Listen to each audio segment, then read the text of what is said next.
Dear student, हमने पिछले video में डेफिनेट इंटीग्रेशन का जो फर्स्ट रूल है जिसको हम बोलते हैं बाय सम्मेशन, उसको हमने डिस्कस किया था।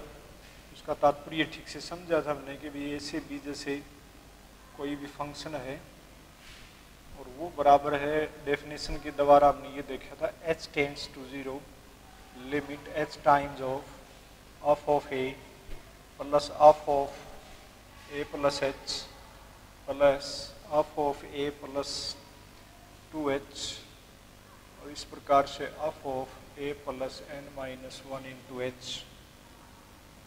इसका तात्पर्य ये था। एग्जाम में जब बाय सम्मेशन या फिर एज लिमिट ऑफ ए सम यदि डिस्कशन के लिए पूछा हो, कोई क्वेश्चन दे दिया जाए तो हम इस रूल के द्वारा डिस्कस करेंगे। जो पिछले वीडियो में हमने काफ़ी एग्जाम्पल लिए थे और उनको डिस्कस कर लिया था। उसमें ये भी बताया था कि भाई या तो पॉलिनोमियल ही मिलेगा, क्वाड्रेटिक से ऊपर पॉलिनोमियल नहीं मिलेगा, या फिर कोई एक्सपोनेंशियल जैसे पावर माइनस कुछ 2x या कोई उसको इंटीग्रेट करवा ले बाय सम्मेशन, इसको रूल बोलते हैं, या बाय डेफिनेशन बोलते हैं, या फिर सम एज ए लिमिट भी बोलते हैं, या लिमिट ऑफ ए सम। इस प्रकार से इस रूल को हम डिस्कस करते हैं। यदि ये बातें बोली गई, ये ना पूछा गया तो कोई भी फंक्शन यदि है तो उसको हम डायरेक्ट इंटीग्रेट भी कर सकते हैं। जैसे इसको इंटीग्रेशन निकालो इसका इंडेफिनेट की तरह और upper limit minus lower limit उसमें डाल दी, बशर्ते इस इंटरवल के लिए फंक्शन कॉन्टिन्यूस होना बड़ा जरूरी है, तभी हम upper limit minus lower limit डालेंगे। फंक्शन को जो इंटीग्रेट करेंगे वो तो हम इंडेफिनेट की तरह हो जाएगा, उसमें कोई समस्या नहीं। तो सिंपल सा जैसे फंक्शन लिया हमने, जैसे ट्रिग्नोमेट्री के फंक्शन उठाए, जैसे साइन एक्स है, कह दिया कि भी 0 से π/2 इसको इंटीग्रेट करो। तुम जानते हैं कर्वी लीनियर है ये, ग्राफिकली जैसे डिस्कस किया तो इसका ग्राफ जैसे 0 से π/2 तक इतना गया, ठीक है ना भाई। तो ये बात भी हमने पिछले वीडियो में या फिर हम यहाँ भी कहें बार बार कि इनडेफिनेट इंटीग्रेशन का जो आंसर आता है वो एक नंबर आएगा, कोई जैसे 5, 7 कितना भी कोई नंबर आ जाए। दूसरी बात, वो नंबर नेगेटिव, पॉजिटिव या 0 कुछ भी आ सकता है। तो पॉजिटिव कब आएगा? जब ग्राफ हमारा अब वो एक्स एक्सिस हो और जो लिमिट है वो राइट डायरेक्शन में चले, जैसे 0 से π/2 हमारी राइट डायरेक्शन में गई है। यही यदि नेगेटिव डायरेक्शन में आ जाए तो ये इसकी वैल्यू नेगेटिव आ जाएगी। ग्राफ ऊपर दिखाई दे रहा है लेकिन हम डायरेक्शन विपरीत कर देंगे, यानी π/2 से 0, लोअर लिमिट π/2 ले लिया और ये 0, तब ये माइनस में आंसर देगा। तो ये एरिया को डिफाइन करता है। कौन सा एरिया? Algebraic area. एल्जेब्रिक का मतलब ये होता है कि भी नेगेटिव भी आंसर दे देगी, पॉजिटिव भी, यानी नीचे यदि ग्राफ है तो उसका आंसर नेगेटिव आएगा यदि लिमिट हमारी राइट डायरेक्शन में है तो, यानी बढ़ते क्रम में है।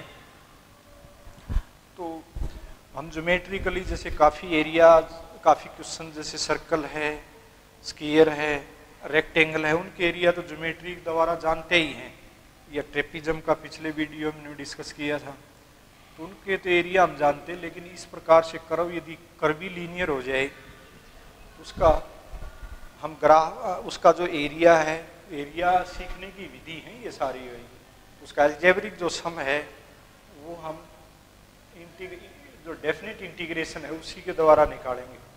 तो यही जो रूल था हमने डिस्कस कर लिया था कि ये हमारा एल्जेब्रिक सम है।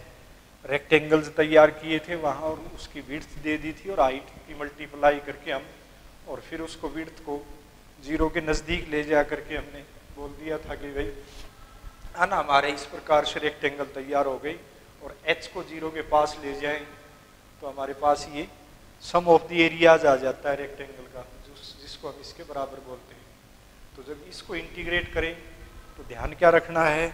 सबसे पहले हमारा ध्यान इस पर रहे, ठीक है, इसको इनडेफिनेट की तरह इंटीग्रेशन निकाल दें। दूसरी बात इसमें यह है कि दो बातों का ध्यान रखने का मतलब ये है कि जैसे साइन एक्स का इंटीग्रेशन निकाला माइनस कोस एक्स, ये तो हमेशा ही निकाल सकते हैं, और फिर इसमें जब लिमिट डालते हैं तब ध्यान ये रखना है कि 0 और π/2 के बीच में क्या ये कॉन्टिन्यूस है, तो बिल्कुल कॉन्टिन्यूस है। तो upper limit minus lower limit हमने डाल दी इसमें, तो माइनस कोस π/2 का मतलब तो 0 है, और माइनस में ये माइनस कुल के बाहर है, ध्यान रहे। तो सबसे पहले जैसे पाई माइनस बाहर ले लिया, π/2 डाला तो ये 0 और कोस 0 हमारा 1 होता है, तो ये माइनस माइनस यानी +1 हो गया। तो याद भी रखना है ये। इसके साथ साथ हम 2-3 और इसी से संबंधित डिस्कस करेंगे, याद भी करने की करेंगे ही भाई। जैसे साइन स्क्वायर है, साइन क्यूब है, साइन की पावर 4 है, सीधे क्वेश्चन के रूप में आ जाते हैं ये कई बार। तो साइन एक्स का इंटीग्रेशन 0 से π/2 1 हुआ, तो कुछ ग्राफिकली भी इस बात को डिस्कशन के रूप में देखें। जैसे हमारा साइन एक्स यही देख लो कि साइन एक्स जब 0 से π/2 गया, एक्स की वैल्यू ले गए, तो साइन एक्स 0 से 1 चला गया, ठीक है ना। इसका एरिया भी बोल सकते हैं हम, या इंडेफिनिट इंटीग्रेशन बोल दें।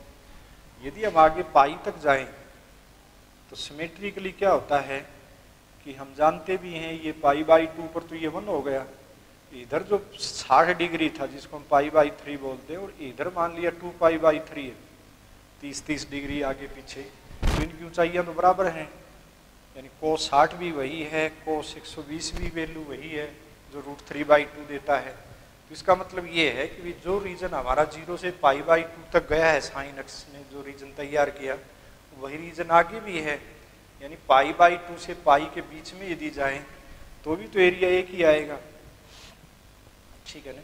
तो ये भी एक याद करने वाली बात आ गई भी 0 से pi sine x into d x बराबर 2 आ जाएगा। इसी में यदि सोल्व करके देखें तो ये जैसे यहाँ हमने पाई रख दिया 0 से पाई, इसको इंटीग्रेट किया और फिर हमने अपर लिमिट डाली, कोस पाई दिखाया हमने लिख के, तो -1 और कोस 0 1 है ही, लेकिन ये नेगेटिव जो साइन है ये लोअर लिमिट की वजह से है, तो माइनस माइनस यानी 2 और एक माइनस बाहर है, तो 2 आंसर आ गए। तो याद सा भी हो गया। यदि हम 2π तक ले जाएं इसको, जैसे बीच में 3π/2 ग्राफ नीचे आ गया 2π, तो हम साइन एक्स में जानते हैं कि जितना ये लूप तैयार हुआ है यही लूप नीचे है, तो y एक्सिस नीचे आ गया। तो इसका जो हम इंटीग्रेशन निकालें, मान लिया ये क्वेश्चन दे दिया कि भी पाई से 2π तक के लिए साइन एक्स को इंटीग्रेट करिए, तो हम कहेंगे भी -2 आंसर आएगा, क्योंकि दोनों बराबर हैं ये, कितना पाई से 2π। चाहे सोल्व करके देख लो, यदि पाई से 2π का मतलब अपर लिमिट डाली तो 1 हो गया, क्योंकि कोस 2π 1 होता है, और 0 ने -1 तो 1 -1 यानी कि कितना क्या लिख दिया था एक बार फिर वही हम इसके लिए चल रहे थे, यानी कि ऊपर तो 2π रखा और नीचे यदि हम पाई रख दें तो 2π ने तो दे दिया 1 और एक माइनस बीच में आया लोअर लिमिट के नाम का, और कोस 0 या पाई है। हम इसके लिए डिस्कशन हो रही थी, हम तीनों तरह से बात देखी थी, जैसे 0 से π/2 आंसर दिया 1 रही, फिर 0 से पाई या π/2 से पाई तक जाएं तो भी 1 देगा। फिर हमने देखा कि पाई से 2π चले जाओ या 3π/2 तक आ जाओ तो ये उत्तर देगा -1 और ये भी -1 उत्तर देगा। तो सीधा यदि क्वेश्चन ये आ जाए कि भी 0 से 2π साइन एक्स की वैल्यू बताइए, इंटीग्रेट करिए इसको 0 से 2π साइन एक्स को, तो हम उत्तर कहेंगे भी 0 ही आएगा। तो यहाँ जैसे वही अभी सोल्व भी किया है, माइनस कोस एक्स और 0 से 2π के लिए इंटीग्रेट कर दिया ये। तो अपर लिमिट ने क्या दिया, ये माइनस तो बाहर निकाल दिया, अपर लिमिट ने दिया 1 यानी कोस 2π माइनस लोअर लिमिट के नाम का, और कोस 0 ये भी 1 होता है, तो हमारा 0 आंसर आ गया। तो इस तरह से ग्राफ का भी बड़ा महत्व है काफ़ी क्वेश्चंस में। तो साइन एक्स के बारे में इसी प्रकार से कोस की बात आए कि भी 0 से π/2 कोस एक्स, ये भी हमारा एक ही उत्तर आएगा, ठीक है ना भाई। जैसे ग्राफिकली यदि हम देखें कोस के लिए, तो कोस ये 0 से π/2 है, फिर आगे 0 से दूसरा और तीसरा क्वाड्रेंट यानी 3π/2 और 3π/2 और आगे फिर ये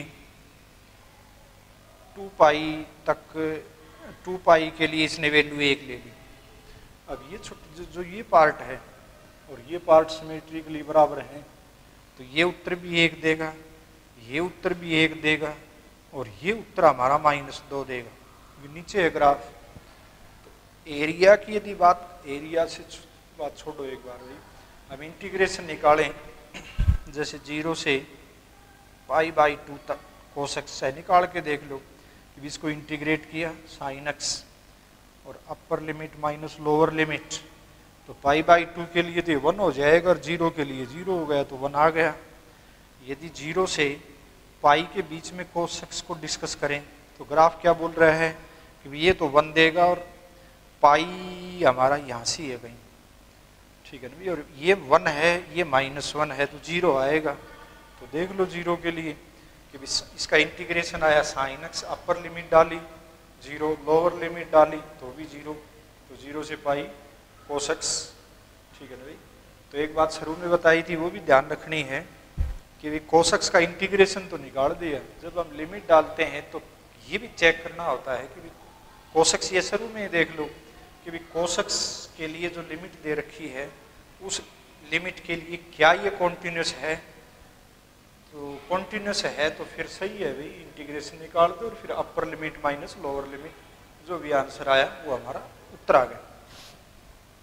एक छोटी सी बात और भी है ध्यान देने की इसमें कि जैसे मान लिया ये जो लिमिट दे रखी है, जैसे मान लिया कोई भी एक्सप्रेशन ले लिया 1 से 2, कोई f(x) है, जैसे मैंने मान लिया x ले लिया और यहाँ लिख दिया d ऑफ x² और इन इतना दे दिया। तो अब एक स्टूडेंट ने मान लिया ऐसे कर दिया कि भाई 1 से 2 x इंटू इसका डेरिवेटिव निकाल करके यहाँ लिख दिया 2x इंटू dx, ठीक है, क्योंकि हम ये जो x है ना ये इंटीग्रेटिंग वेरिएबल है, तो ध्यान रखना ये है इसमें जो d के आगे जो लिख रखा है ना ये उसी की वैल्यू होती है, ये दोनों अपर लिमिट और लोअर लिमिट।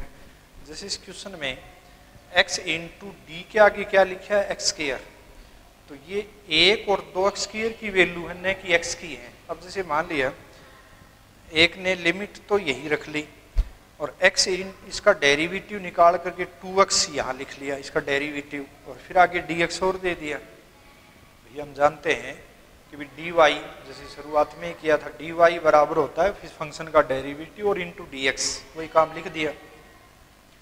अब यहाँ कोई कहे कि अब इसका आंसर दो, यानी कि ये आया 2x³ इंटू dx हो गया और लिमिट 1 से 2 बोल दिया, ये गलत है, क्योंकि यहाँ जो ये x² था उसका डेरिवेटिव, क्योंकि x² के लिए थी ये वैल्यू 1 और 2, ठीक है ना भाई।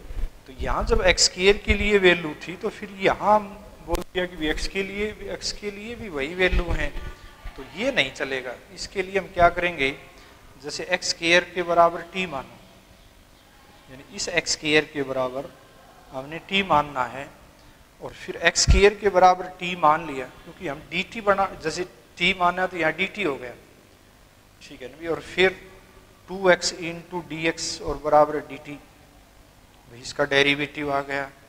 तो अब हमने क्या करना था कि x² बराबर तो t ले लिया, ठीक है, यहाँ जो x है वो कितना हो जाएगा, उसको वो तो यहीं भी एडजस्ट हो जाएगा, लेकिन जो ये लिमिट थी ना 1 और 2, ये x² के लिए थी ये, जैसे x² यदि 1 के बराबर है, x यहाँ देखो, यहाँ x² जैसे हमने t माना, तो यहाँ x² की वैल्यू यदि 1 है तो t की वैल्यू भी 1 हो गई, और यदि x² की वैल्यू 2 है, यहाँ देखिए x² की वैल्यू यदि 2 है तो t की वैल्यू कितनी हो जाएगी, तो 4 हो जाएगी। यहाँ तो लिमिट बदल के चलना होगा 1 से 4, और अब ये सही है, यानी लिमिट हमने 1 से 4 हमने करनी होगी, ठीक है ना। x की वैल्यू यदि 1 है तो t की वैल्यू x² की वैल्यू यदि 2 है, ठीक है ना भाई।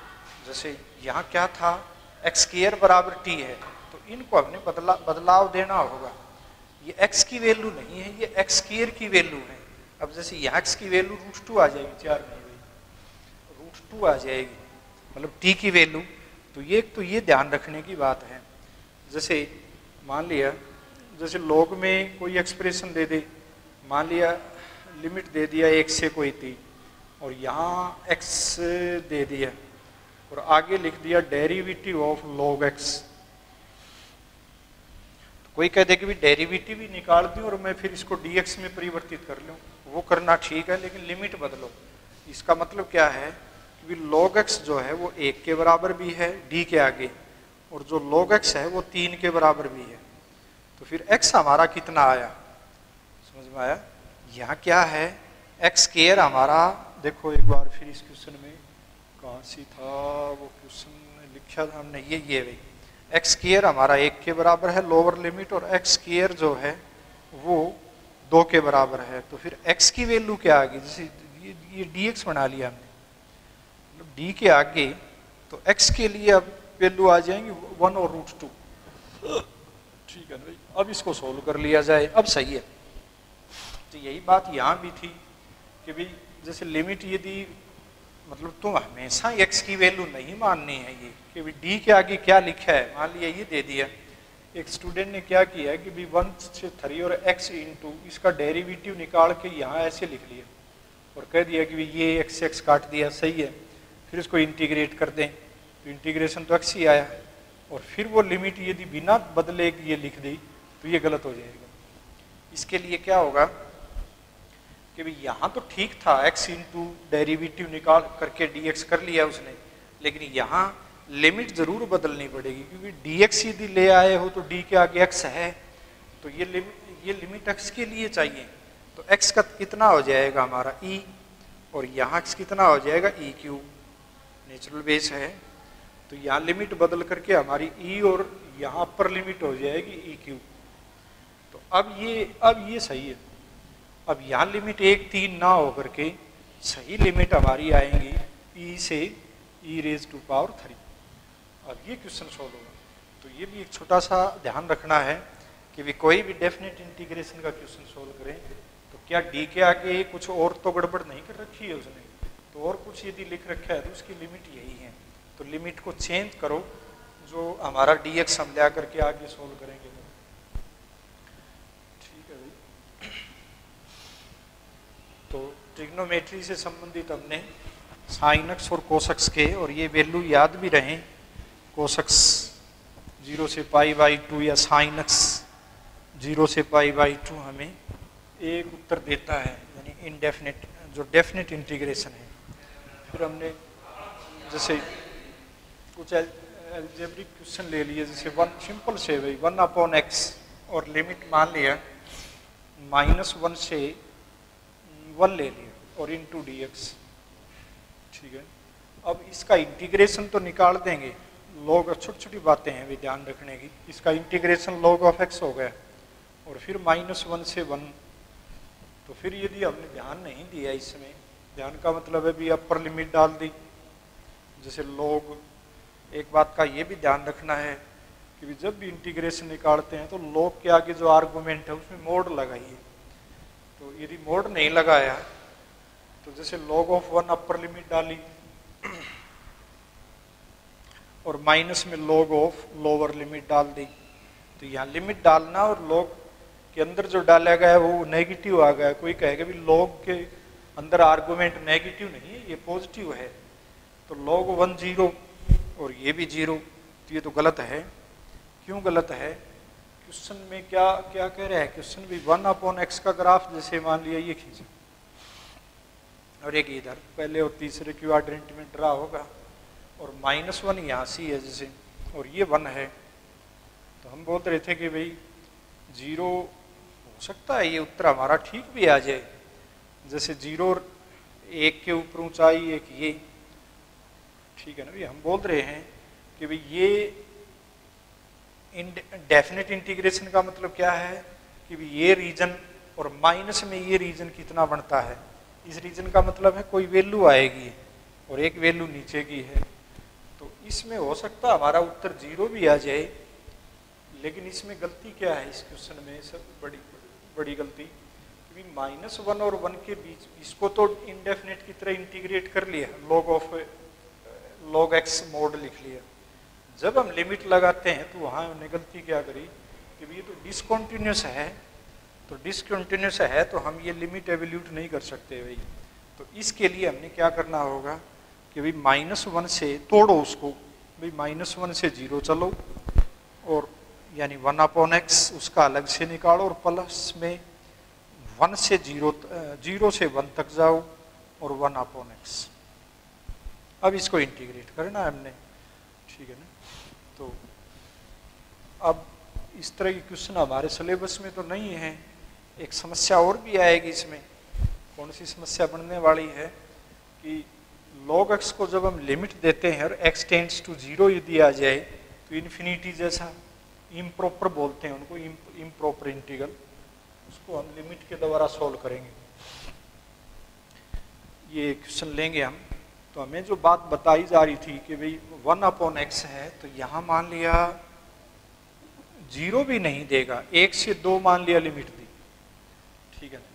1 से 2 यदि लिमिट दी है तो जैसे log of x आसान है, ये तो इंटीग्रेशन तो निकाल दिया, और upper limit minus lower limit, तो अपर लिमिट डाली तो 2 का मोड 2 ही है, और लोअर लिमिट 1 है तो वो तो 0 हो गया। तो इसका आंसर आ गया log of 2।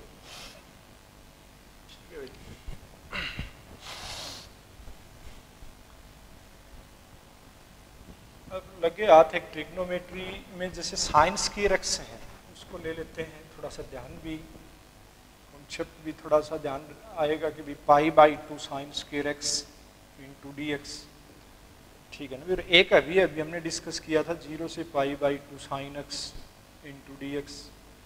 अब मान लिया कोई कहे कि भी इसका कोई नंबर आएगा, बिल्कुल भाई डेफिनेट इंटीग्रेशन हमें एक नंबर देती है, पॉजिटिव या नेगेटिव, और इसका भी नंबर आएगा, या फिर उस नंबर को क्या बोल रहे थे हम कि भी ये एरिया आएगा। ये तो एरिया है ही, क्योंकि 0 से π/2 ग्राफ ऊपर है, तो बिल्कुल एल्जेब्रिक एरिया बोलते हैं डेफिनेट इंटीग्रेशन के लिए। सही जवाब तो हमारा ये है, क्योंकि उत्तर हमारा नेगेटिव भी आ सकता है, तो एरिया कभी नेगेटिव थोड़ी आता है भाई। तो इसीलिए हम एल्जेब्रिक सम बोलते हैं। एरिया के आगे नेगेटिव लग गया तो वो नंबर तो है ही कोई। तो अब इसके लिए कोई कह दे कि भी ये भी एक नंबर है और ये भी एक नंबर है, इनमें से बड़ा नंबर कौन सा आएगा। तो बड़े का मतलब क्या हुआ यहाँ कि भी 0 से साइन एक्स का जैसे ग्राफ गया 0 से π/2, तो ये तो ठीक है भाई। अब यदि मैं साइन स्क्वायर का ग्राफ खींचूं, तो साइन स्क्वायर का ग्राफ, अब हम जानते हैं कि 0 और π/2 के बीच में जब साइन एक्स को वैल्यू दी जाती है तो 0 से 1 गया ये, जैसे ये ग्राफ है, तो ये 0 और 1 के बीच में रहा है। हमेशा ही होता है पॉजिटिव नंबर के लिए साइन एक्स 0 या 1 या उसके बीच में वैल्यू देगा। यदि मैंने उसके ऊपर पावर 2 डाल दी, तो पावर 2 डालेंगे तो जो नंबर 0 और 1 के बीच में है और पावर उसमें यदि बढ़ा दी तो वो छोटा हो जाएगा। इसका मतलब ये हुआ है कि साइन एक्स का ग्राफ इससे नीचे नीचे ही कहीं चल करके π/2 पर तो 1 हो जाएगा, वो तो सही है। तो अब यहाँ देखो कि भी एक तो रीजन साइन स्क्वायर ने बनाया है एक्स एक्सिस और इसके, क्योंकि हमें जो पिछले वीडियो में क्या डिस्कशन किया था, कोई भी यदि कर्व चलता है, हम एक्स एक्सिस dx यदि हमारे पास का मतलब क्या है कि भी एक्स एक्सिस के ऊपर चलेंगे हम, ठीक है ना। यहाँ इसका मतलब क्या है कि भी 0 और π/2 के बीच में चलना है, और छोटे छोटे टुकड़े ऐसे लेके चलना है हमने, और प्रत्येक जो टुकड़ा है वो 0 के नज़दीक है, जो dx की बात है।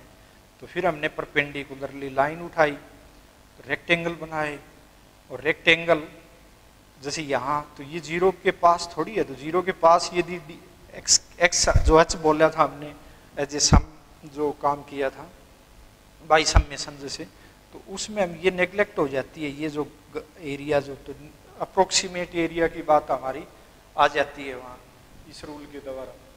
तो जो साइन स्क्वायर एक्स है, sign square x into dx का रीजन क्या आएगा 0 से π/2 के लिए हम कहेंगे कि भाई ये तो इससे तो छोटा आएगा, ठीक है ना, क्योंकि साइन एक्स का ग्राफ ऊपर गया है, तो तो ये भी छोटी सी बात कि भी कोई मान लिया यूं सी कोई ग्राफ रीजन चला गया, ग्राफ है कोई और एक ग्राफ मान लिया यूं है, तो हम परपेंडिकुलरली दोनों के लिए एक्स एक्सिस पर चल के देखें तो एक्स एक्सिस के ऊपर छोटे छोटे इंटीग्रेटिंग वेरिएबल या एलिमेंट लें हम, तो फिर देखेंगे कि भी इसका जो रीजन है, जो ऊपर ये फंक्शन है, इसका रीजन तो सारा ये आ गया, ठीक है ना। रीजन का मतलब डेफिनेट इंटीग्रेशन आ जाएगी, इसका जो एरिया है वो नीचे वाला ये आ जाएगा, ठीक है ना। तो ये एरिया सारा टोटल बड़ा है, नीचे वाला जो एरिया एक्स एक्सिस और जो वर्टिकल लाइन और उसके बीच में जो ग्राफ बाउंडेड किया है, तो यानी कि इसका मतलब ये है कि भी ये वैल्यू बड़ी आएगी, तो इसका मतलब यही है कि भी साइन एक्स का जो ग्राफ है वो तो ऊपर है और वो सारा एरिया तो इसके बीच में बढ़ा देगा जो कि एक उत्तर देता है, तो इसका उत्तर तो एक से छोटा ही आएगा। तो ये भी एक छोटी सी बात कोई भी तो हम कहेंगे भी this is less than the same limit के लिए, क्योंकि एक्स एक्सिस के ऊपर दूरी हमने बराबर नापी है दोनों में। इसी प्रकार से साइन क्यूब आ जाए, साइन की पावर 4 आ जाए, तो हर स्थिति में ये छोटा ही आएगा, क्योंकि पावर 3 और बढ़ाएंगे तो और छोटा नीचे ग्राफ आकर के 1 तक तो जाएगा, क्योंकि π/2 पर 1 होता है साइन एक्स की वैल्यू, ठीक है भाई। तो फिर इसकी वैल्यू कितनी आई, तो कहीं मान लिया इस तरह से भी लिखा मिल जाए कि भी 0 से π/2 जो sign square x into d x है वो हमेशा 1 से छोटी वैल्यू देगा, बिल्कुल देगा 1 से छोटा। तो देखते हैं वो कितना आया। अब हमारा काम वही है कि भी साइन स्क्वायर को तो इंटीग्रेट तो कर ही सकते हैं हम, तो साइन स्क्वायर के लिए इनडेफिनेट में चलते हैं एक बार, तो 1 minus cos 2x divided by 2 और लिमिट 0 से π/2। हमने इंटीग्रेशन नहीं कराया भाई, अभी हमने इसको जो पावर 2 थी, क्योंकि ये अलजेब्रा की तरह नहीं है काम करता, ये शुरुआत में इनडेफिनेट में बात बोली थी, तो जब तक इसका मल्टीपल एंगल नहीं ले आओगे तो इंटीग्रेट नहीं होगा। तो 1 माइनस कोस 2x अपॉन 2, अब इसको इंटीग्रेट करो तो यहाँ इंटीग्रेशन का साइन है अभी वही, और लिमिट 0 से π/2 है। तो इंटीग्रेशन किया तो 1/2 अलग कर दिया तो वो तो x है, और कोस 2x का इंटीग्रेशन साइन 2x अपॉन 4, तो इंटीग्रेशन निकल चुका है और लिमिट लगानी अब हमने, कॉन्टिन्यूस है ये, तो π/4 माइनस यहाँ π/2 डलेगा तो साइन पाई होगा 0 है, और लोअर लिमिट के लिए तो दोनों ही 0 हो गए, ये 0 और साइन 0 होता है, तो π/4। तो ये भी याद ही कर लिया जाए, काफ़ी महत्वपूर्ण है ये, काफ़ी याद करवाएंगे आगे, कुछ एक प्रॉपर्टी आएंगी, उस प्रॉपर्टीज के द्वारा ये आसानी से हमारी याद भी हो जाएंगी। क्या क्या याद करने के लिए बोला है, साइन 0 से π/2 sine x into d x बराबर होता है 0 से π/2 कोस एक्स, और दोनों ही 1 के बराबर होते हैं, ठीक है ना। आगे भी इनके लिए तो बातें बोली थी कि 0 से 2π तो ये 4 उत्तर देगा, ये 0 से 2π तक का उत्तर 0 देगा, 4 नहीं देगा, 4 तो एरिया आएगा, ठीक है ना। एरिया का मतलब अलग है, एल्जेब्रिक एरिया का मतलब अलग है। जैसे यही ग्राफ में इसका उत्तर 2 है, 0 से 2π, 0 से π चलेंगे तो 2 है, लेकिन माइनस का 2 नीचे है, दोनों जुड़ करके 0 उत्तर देंगे, तो ये -2 और 2 एल्जेब्रिक एरिया है, इसका मतलब एरिया 4 आता है। एरिया की बात करेगा तो ये रीजन और ये रीजन जुड़ करके आगे हमारी एक्सरसाइज है, काफ़ी इंपॉर्टेंट है, एग्जाम में भी क्वेश्चन आता है उस पर एक पक्का भाई, तो उसको करेंगे जब और क्लियर करेंगे इस बात को। तो साइन एक्स और कोस एक्स 0 से π/2 के लिए 1 आएगा, क्योंकि दोनों के ग्राफ ऊपर हैं, ठीक है ना। यहाँ बार बार जो एल्जेब्रिक है उसका मतलब मेरा ये है समझने का कि जैसे कोई ग्राफ मान लिया यूं चला, ठीक है ना भाई, जितना रीजन ये है उतना ही रीजन मान लिया यहाँ तैयार हो गया। यदि डेफिनेट इंटीग्रेशन निकालेंगे तो इसका उत्तर 0 आएगा, क्योंकि ये रीजन मान लिया 3 है तो ये -3 है, तो 3 में -3 जुड़ेगा तो 0। सिर्फ एरिया की बात करें तो एरिया में तो ये दोनों जुड़ने होते हैं, ये 3 है तो इसको भी हम 3 ही बोलेंगे, समझ में आया? तो उस वक्त उत्तर हमारा 6 आ जाएगा। लेकिन डेफिनेट इंटीग्रेशन में उत्तर हमारा 0 भी हो सकता है। जैसे मान लिया यहाँ लिमिट थोड़ा सा दूर दे करके इस तरह से सवाल दे दे और ये रीजन अधिक है और ये कम है, तो इसका मतलब क्या हुआ कि नेगेटिव वाला जो रीजन है वो थोड़ा बड़ा दिखाई दे रहा है मैग्नीट्यूड में। जैसे इसकी वैल्यू -3 है और ये 2 है, तो दोनों जुड़ेंगे जब उत्तर तो -1 आया। ये -1 उत्तर आने का मतलब है कि भी हमारी डेफिनेट इंटीग्रेशन हमारी -1 आएगी, डेफिनेट इंटीग्रेशन -1 आएगी, एरिया 5 आएगा। ठीक है ना भाई, तो डेफिनेट का मतलब ये है। तो 0 से π/2 के लिए ये sin² x हो या cos² हो और लिमिट 0 से π/2 तक ही चलना है, तो दोनों का ये आंसर हमारा π/4 आएगा। याद रखनी है ये चीज़। sin³ के लिए sin की पावर 4 के लिए भी हम डिस्कस करेंगे, लेकिन वो प्रॉपर्टी के द्वारा डिस्कस कर लेंगे। जैसे sin³ अभी छोड़ते हैं इनको, इतना ही एक बार। तो जैसे यहाँ हम बोले थे कि sin² का जो इंटीग्रेशन आएगा 0 से π/, तो वो हमारा उत्तर आया π/4। तो π/4 1 से छोटा है, क्योंकि पाई का मतलब होता है 3.14 और इसको 4 से डिवाइड करोगे तो <1। ठीक है ना। sin³ का और छोटा आएगा, sin³ इंटू dx और इंटीग्रेशन 0 से π/2 और भी छोटा आएगा। इसको हम डिस्कस भी कर सकते हैं। तो डिस्कशन के लिए जैसे तो काफ़ी विधियाँ हैं इसको सोल्व करने की। एक विधि तो जैसे ये बताई थी कि भी sin³ x इंटू dx है, ये इनडेफिनेट में ही डिस्कस किया था। एक तो जैसे यूँ कहा था कि भी sin² को ऐसे लिख लें और यहाँ sin x लिख लिया एक, ठीक है ना, और 0 से π/2 sin³ भी है। फिर sin² को मैंने लिख लिया 1 - cos² x और इनटू यहाँ sin x और लिमिट वही। अभी कुछ इसी में तो बदलाव किया जा रहा है। अब हम सब्स्टिट्यूशन डाल रहे हैं। सब्स्टिट्यूशन का मतलब है यहाँ के भी cos x को t मान लें, तो cos x को t मान लिया, तो x को तो अब देखो फिर वही बात है भाई, यहाँ dx है, तो यहाँ x की वैल्यू है यहाँ 0 से π/2 d के आगे। तो अब हमारे पास क्या आ जाएगा, यहाँ जब इस x की जगह तुम cos x रख रहे हो तो यहाँ भी x की जगह cos x आ जाए। तो हमें इस x की बजाय जो cos x है ना उसकी वैल्यू चाहिए। तो जब अब यहाँ देखो यहीं बदल देंगे, कुछ नहीं है। जैसे यहाँ हमने देखा कि इस इंटीग्रल को हम सब्स्टिट्यूशन दे रहे हैं। एक विधि तो ये है कि इंटीग्रेशन को छोड़ दो, लिमिट को छोड़ दो, 0 से π/2 लिमिट छोड़ दिया, तो और फिर सब्स्टिट्यूशन डाल दिया 1 - t² और इसका डेरिवेटिव आ गया -sin x इंटू dx और बराबर dt। तो माइनस बाहर ले लिया और यहाँ sin x इंटू dx सारा दिया ही है, वो dt आया। तो देखो sin³ था हमारा, जैसे ये क्वेश्चन लिया था, ठीक है ना। sin³ को हमने क्या लिखा, sin² sin, सोच समझ के 1 - cos² लिख लिया इसको। तो अब तो सब्स्टिट्यूशन डाल करके हम अलजेब्रा में बदल सकते हैं इसको, क्योंकि हमें डेरिवेटिव गुणा में मिल गया। तो ये इंडेफिनेट में काफ़ी बात कर चुके हैं। तो cos x को t मान लिया, फिर उसकी डेरिवेटिव, और ये सारा t में या अलजेब्रा में आ गया। अब इसको इंटीग्रेट कर लो, ठीक है ना। लिमिट भूल रहे हैं, अभी लिमिट नहीं दिखानी है, लिमिट दिखाएंगे, दिखाना है तो उसके लिए काम करना होगा अलग। तो यहाँ जैसे मैं इसको इंटीग्रेट कर दूँ, अब t - t³/3 और विद नेगेटिव साइन, ठीक है ना भाई, इसका इंटीग्रेशन ये आया। अब t जो है उसको वापस कोस में ले आओ, ठीक है ना। तो यहाँ तो कोस में बदल देंगे, यहाँ फिर t³ है तो कोस की 3, तो ये भी ठीक है।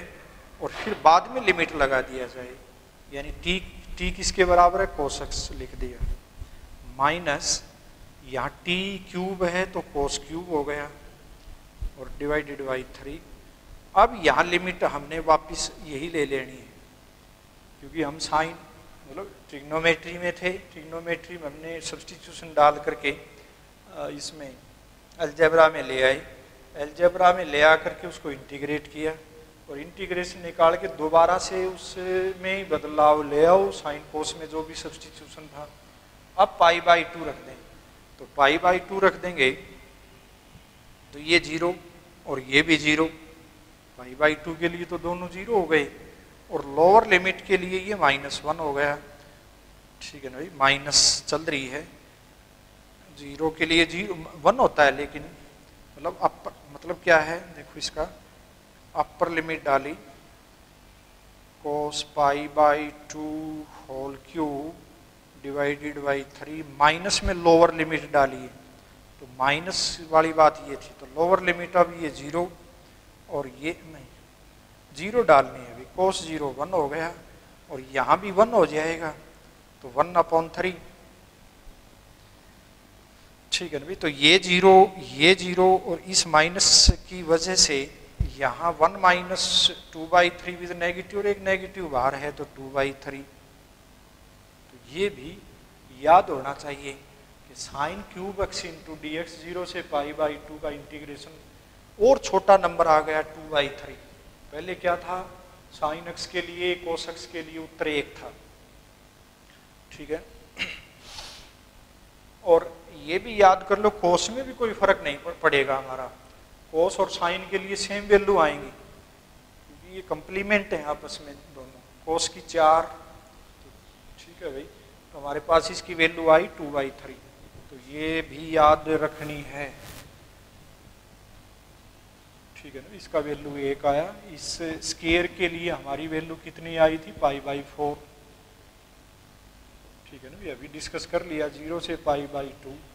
जो sine cube x into d x है उसकी वैल्यू 2/3 आई है। भाई कहीं मान लिया कंपटीशन एग्जाम दे रहे और उसमें काफ़ी बार पूछे जाते हैं इस तरह के सवाल, समय की कब निकाल सकते हैं सवाल, लेकिन समय महत्वपूर्ण है वहाँ, तो सीधा याद रखना है इसको, काफ़ी बार देखा गया है इधर उधर ये। इसी प्रकार से 0 से π/2 के लिए साइन की पावर 4 का भी जो है वो भी हम इसको तोड़ फोड़ करके इसका आंसर हम चलो लिख लेते हैं एक बार, 3π/16 ये आता है, एक बार याद कर लो इसको, या फिर हम सोल्व कर लेते हैं, अभी अभ्यास करते हैं। चलो, साइन की पावर 4 का हमने शुरुआत में इनडेफिनिट इंटीग्रेशन में निकाली थी इसको। इसके निकालने का तरीका बताया था कि भाई साइन स्क्वायर और सारे की पावर 2 ले लिया, तो साइन स्क्वायर था उसको लिख लिया 1, साइन स्क्वायर को लिख दिया 1 - cos 2x और होल स्क्वायर, और लिमिट 0 से π/2। इस होल स्क्वायर को खोल करके फिर सब मल्टीपल एंगल में फिर तोड़ो, तो 1 आ गया, एक cos स्क्वायर आया उसको फिर लिख दिया 1 + cos 4x डिवाइडेड बाई 2 और -2 cos 2x। ठीक है ना भाई, यानी ये क्वेश्चन हमारा अभी बस हम इसको मैनिपुलेट कर रहे हैं, इधर उधर लिख रहे हैं ताकि इंटीग्रेबल हो जाए ये। अब सारे के सारे जो 3 नंबर हैं ये सारी इंटीग्रेंड बोल सकते हैं, ये इंटीग्रेबल है, तो हर टर्म का जैसे 1 में 1/2 जोड़ दें 3/2, तो 3/2 का integration with respect to x के लिए x गुणा में और आ जाएगा, तो cos 4x/2 है, उसका इंटीग्रेशन आ जाएगा sin 4x, और 4 अपॉन में आया और एक 2 पहले से है तो 8 आ गया, और -2 × sin 2x डिवाइडेड बाई 2 से ये 2 कैंसिल हो लिया, तो ये इसका इंटीग्रेशन निकल चुका है डेफ, और ये लिमिट अब एवेल्यूट करनी है ताकि डेफिनेट हो जाए, नंबर आ जाए। तो π/2 डालते हैं,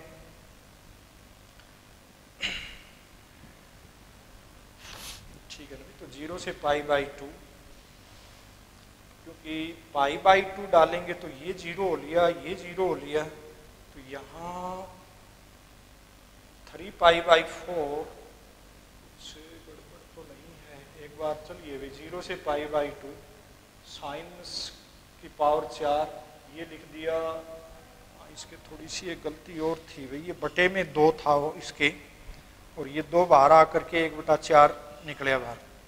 अब इसको खोलते हैं तो फिर ये आया 1/4 बाहर और भी है, ठीक है, तो इसको इंटीग्रेट करेंगे तो इंटीग्रेट कर दिया, π/2 इसमें डाला, तो ये, और देखो आगे π/2 इसमें डालेगा तो ये 2π आया यहाँ, तो साइन 2π 0, यहाँ 2π इसमें डाला तो पाई आया साइन पाई 0, 0 के लिए तो सारे 0 हो गए, ये भी 0, साइन 0 0 0, साइन 2 0 भी x की जगह 0 रखेंगे तो सारा ही 0, तो हमारे पास सिर्फ यहाँ से एक आंसर आ रहा है, तो 1/4 बाहर है मल्टीप्लाई में, तो 1/4 इंटू 3/2 इंटू π/4 π/2 अपर लिमिट, तो यह है 3π/16।